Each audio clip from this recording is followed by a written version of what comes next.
Le mariage, la robe et la petite fille. Toute une concentration de pressoirs. Il faut savoir qu'autour de Dreux, et qu'on ne soit pas dans une région viticole, à l'époque ça représentait 250 hectares de vignes. Dreux était entouré de vignes. Et ça faisait 575 propriétaires.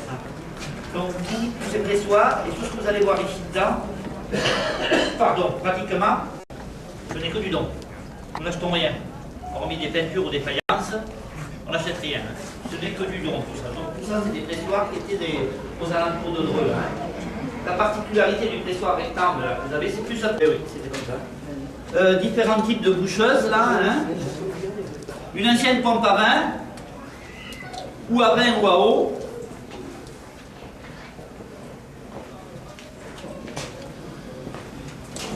Ici, des acquets, là. C'est deux chariots. Donc c'était des chariots pour le transport des barriques portés à bras d'homme. Ce n'était pas attelé, ça. Vous pouvez voir. Donc vous pouvez imaginer quand il y avait deux barriques de 200 litres. Ici, on va attendre.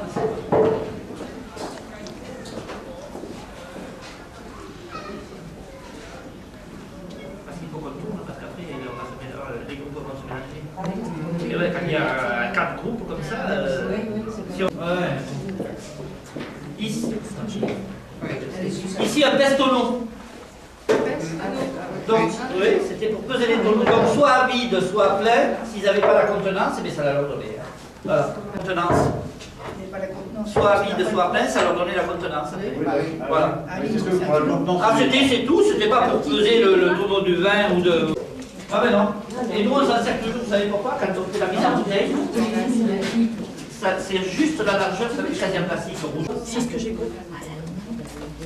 Ouais, c'est ce qu'elle m'a dit. Il y a que du cidre là, alors pas saoulé. C'est ce qu'elle m'a dit. C'est bon Oui, la malle,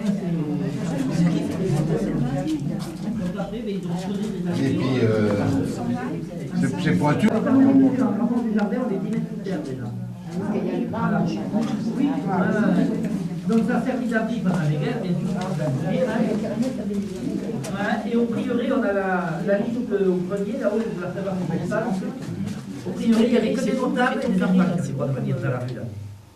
Le pauvre, nous, ils n'avaient pas le droit de venir au prieuré s'abriter. C'était que des notables, et certains notables.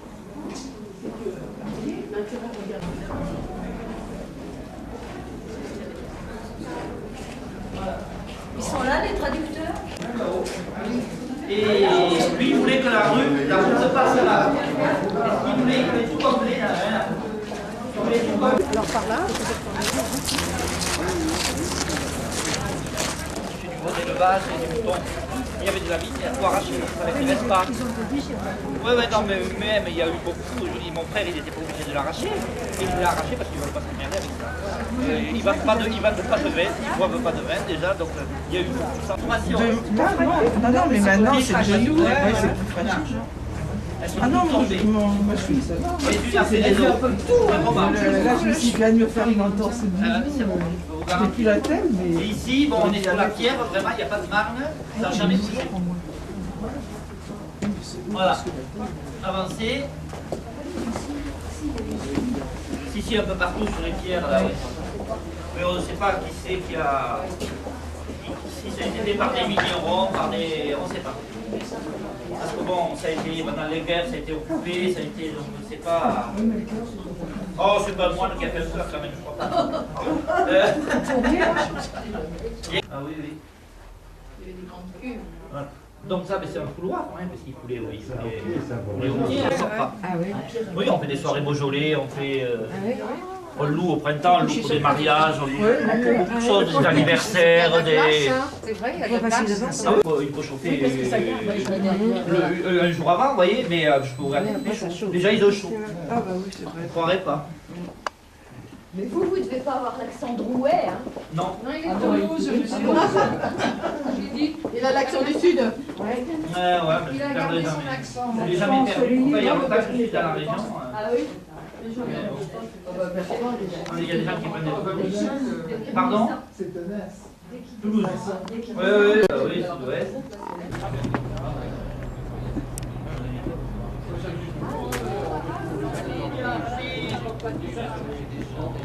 Faites à la cour, puisque là on n'a pas le droit. Mais on en a un qui marche très bien, je peux vous garantir. Voilà, donc avant d'enfourner, vider la sole avec cet appareil là, qu'on appelle un fourgon. Ça s'appelle ça, hein. C'était pour gratter. C'était pour un non, pas pour attraper le pain, pour vider les chambres. Une partie allait dans l'étouffoir. Hein. Il mangeait, il dormait, il se lavait, après il vivait dans une pièce. Hein. Il vivait sur la terre battue, bien sûr. Hein. Il n'avait pratiquement que de la vaisselle de terre. Hein. Le pauvre, il n'avait même pas de chaise d'ailleurs, hein, pratiquement. Hein. Il y a ça qui est intéressant là, d'après vous, qu'est-ce qu'on cuisinait là-dedans? Quelque chose de bien particulier. Hein. La soupe, c'était De partout, qu'on mange encore, mais très peu. Mais ça servait pratiquement qu'à ça.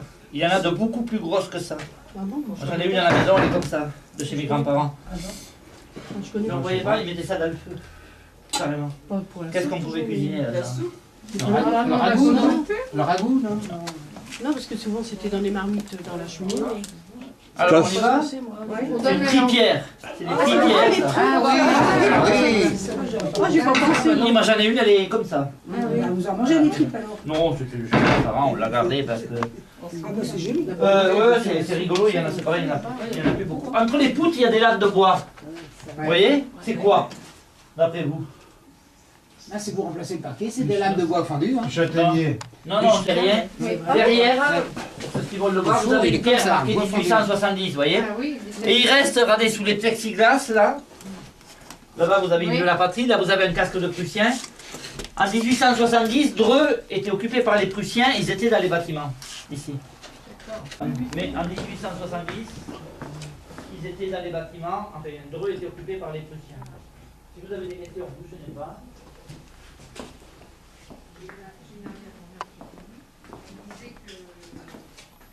Les Prussiens se débarbouillaient avec ces couchettes. Enfin, ils bouillaient les tissus. Et les Prussiens, ils prenaient ça comme serviette de toilette. C'était propre, mais non, Alors attendez, vous allez rester là, parce que les nerfs on ne pourra pas. Normalement, donc ça, vous connaissez ce système de porte là.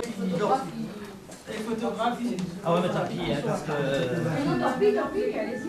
Il est 11h moins 20. Moi, c'est vous, hein. Donc ça, c'est le plan de situation de tout Dreux et tous les petits villages aux alentours. Tout ce qui était en vert clair, c'était des vignes autrefois. Hein. Donc il n'y a plus que nous, on est là par le coteau, là, les vignes, on les a au-dessus, là. Hein. Et il n'y a pratiquement plus rien. Hormis quelques petits particuliers qui ont mis quelques pieds par-ci par-là, mais autrement, ou les maladies, où ça a été arraché, où il y a eu le gel, donc il n'y a plus rien. Voilà. Au centre-ville de Dreux, vous avez été dans Dreux, non? Pas du tout. Donc à l'emplacement des anciens cinémas, il y avait un port à Dreux. Si jamais vous allez partir dans Dreux après. Si, bon, mais si vous allez vers les anciens cinémas, vous verrez, la rivière est toute canalisée. Et il y avait le port, il y avait un port à Dreux en plein centre-ville. Mais encore. Il y a des gens qui sont surpris. Et c'est pour ça que tout à l'heure vous parliez des bacs Voilà. pour mettre des... Donc, il retournait à Ici, vous avez une amphore binaire qu'on appelle qui servait à transporter le vin. Hein. D'après vous, jusqu'à quand on a transporté le vin dans les amphores?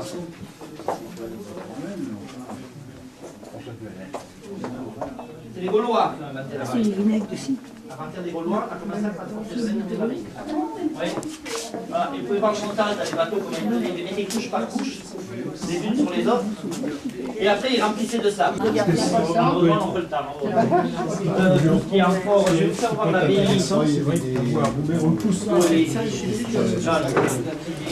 Voilà la ligne du Rhume noir, tous les mois sont arrivés.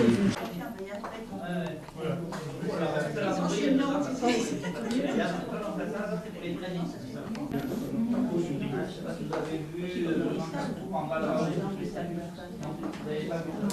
Donc c'était des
Le soleil il tourne.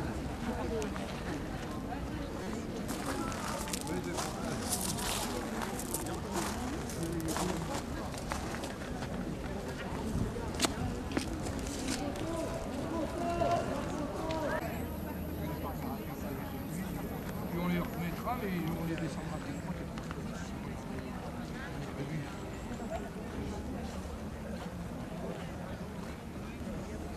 Je vais les emmener puis les mettre dans le frigidaire. Le frigidaire il est petit. Ouais, mais tu les emmènes dans le frigidaire. On sera pas nombreux, donc on va avec les deux, après il y aura tous les deux. Non mais Jean, ça va être bon. Oh oui, ça va être bon.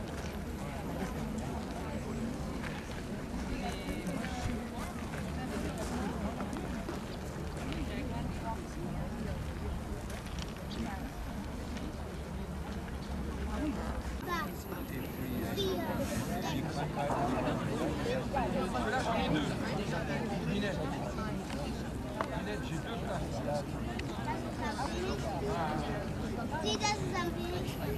Das ist am meisten.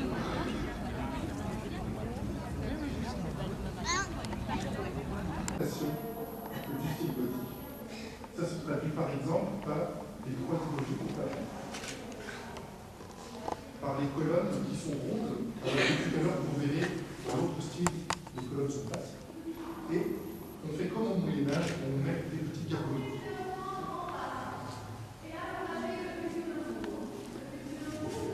Et pour éclairer le tout, c'est grands vitraux. Tous les vitraux que vous allez voir dans cette chapelle, ils ont été réalisés par la manufacture de Sèvres. Il y a même continué aujourd'hui à faire. Et d'ailleurs, il y a un fameux bleu, c'est le bleu de Sèvres. Un qui est totalement différent, le fameux bleu de Sèvres présent, et les autres couleurs également, qui laissent vraiment pénétrer la lumière. C'est uniquement la lumière du jour. Et ils ont été installés en 1845.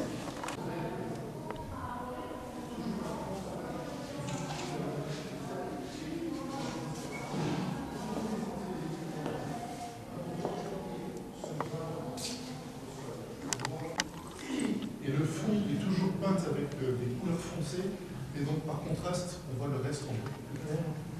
Et également, sur la gauche, en dessous. Par contre, l'artiste peintre et c'est Rousset. On dira le nom de ses œuvres.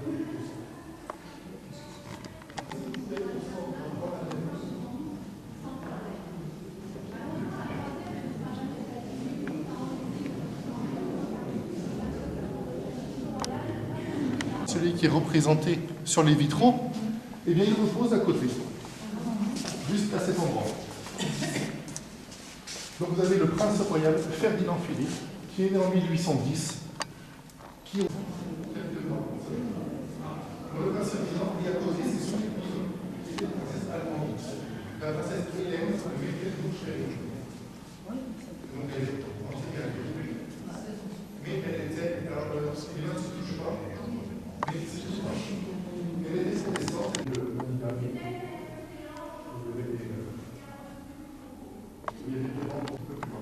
Et donc ici il reste encore 9 tombes vides, donc réservées à la famille. Donc l'actuel comte de Paris se fait rentrer ici, ça c'est sa volonté. Alors, je vous propose maintenant que les Allemands aillent avec Pascal et Bertrand. Alors vous écartez un peu et on va diviser en deux groupes les Allemands. Vas-y. Christophe. Contrairement à